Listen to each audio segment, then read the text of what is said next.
Menjelang bulan Ramadan dan tahun ajaran baru, peningkatan gadai di Pegadaian Palembang sudah mulai terasa.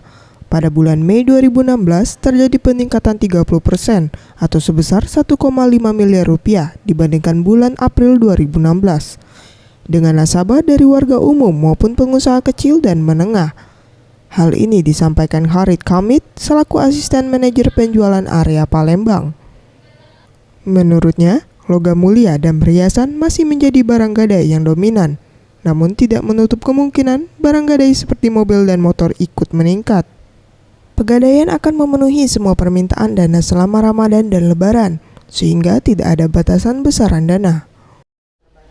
Untuk barang gadai yang dominan memang masih logam mulia ya, ataupun juga perhiasan, tapi tidak menutup kemungkinan banyak juga yang menggadaikan ataupun menyimpan barang gadainya berupa mobil, motor, dan barang-barang lainnya, tapi dominan tetap logam mulia dan perhiasan. Jadi dana berapapun yang diminta masyarakat untuk persiapan Ramadan dan juga Hari Raya selalu kita siapkan. Jadi kepada masyarakat jangan ragu, Pegadaian akan selalu menyiapkan dana berapapun yang dibutuhkan untuk pengembangan maupun perputaran dari usaha masyarakat semuanya.